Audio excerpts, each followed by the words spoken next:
Akhirnya kesempatan bagi saya pada tanggal 17 April itu tanya kepada beliau, Pak Jenderal Tejo, kenapa Pak Undang-Undang KKR, Komisi Kebenaran dan Rekonsiliasi, kok disahkan oleh pemerintah?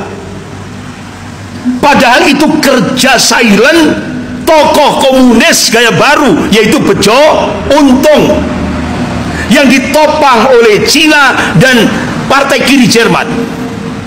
Kenapa kok disahkan? Saya tanya kepada beliau, apa jawabannya? Ustadz, kita ditekan oleh mantan presiden IMF, JP Prom di Belanda. Jadi Belanda sampai sekarang ini masih belum ridho terhadap kemerdekaan Indonesia.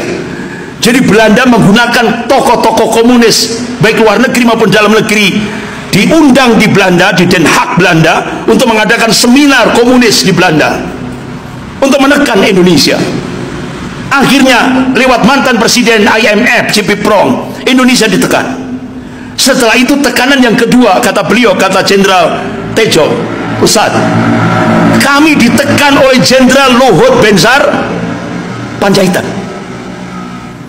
Karena Jenderal Luhut Binsar Panjaitan itu kan kadernya Jenderal LB Murdani, the real presiden. Jadi presiden yang real itu sebenarnya Luhut. Mr. Mulyono ini cuma boneka. Saya baru tahu, Pak. Akhirnya kata Jenderal Tejo, Ustadz sudah dengar enggak apa yang dijelaskan oleh Profesor Salim Said? Ternyata kata Profesor Salim Said, guru besar ilmu politik dan militer Universitas Indonesia, pamannya Jenderal Luhut Panjaitan itu adalah tokoh PKI. Makanya klop dengan Mr. Mulyono.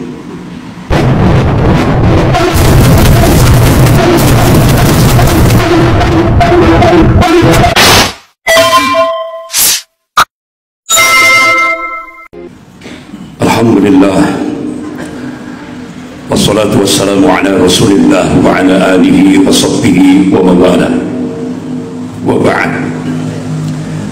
Masyarakat muslimin jamaah subuh rahimakumullah, pagi ini kita membahas satu tema kelanjutan dari bulan lalu, bagaimana menyongsong masa depan Islam, lebih khusus di Indonesia.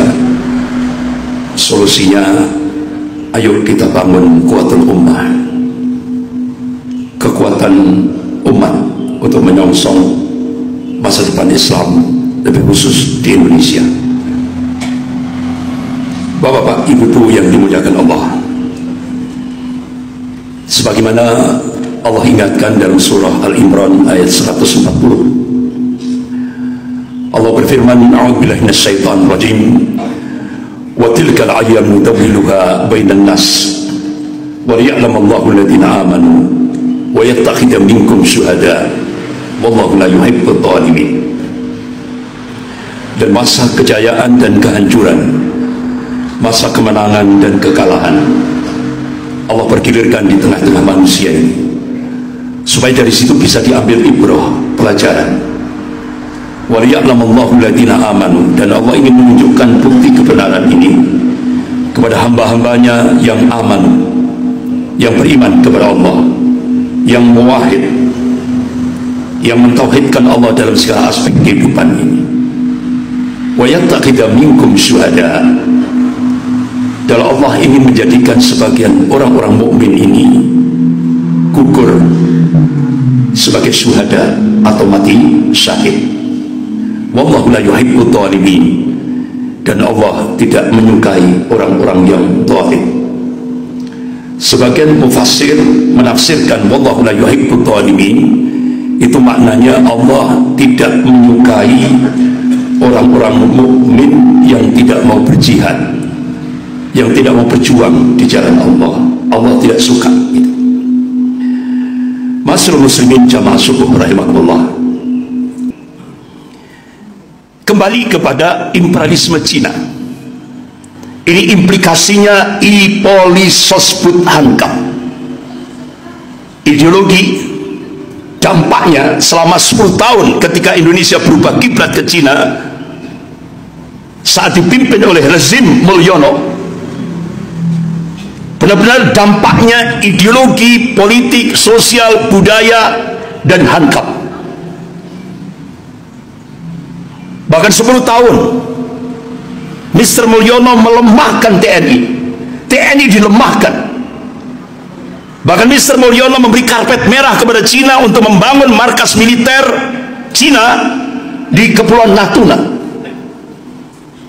Bahkan Cina minta Pulau Rempang Galam. Tujuannya apa? Karena Pulau Rempang Galam itu adalah laut dalam yang bisa memudahkan kapal-kapal selam Cina bisa merapat untuk memperkuat markas militer Cina yang ada di Natuna.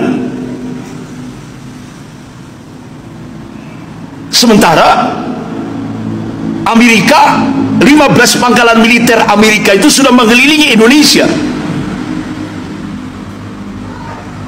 Remote-nya di Darwin, Australia. Jadi Indonesia dalam aspek hankam, pertahanan, keamanan sangat-sangat danger, bahaya. Makanya alhamdulillah, wa makar wa makarallah wallahu khairul makirin. Mereka membuat makar, tapi Allah balas makar mereka, dan Allah sebaik-baik pembuat makar.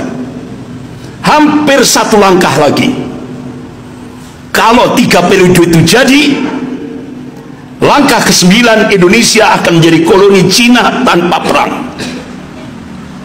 Yang dikhawatirkan oleh ulama-ulama kita, apa yang terjadi di Uighur Cina bisa terjadi di Indonesia.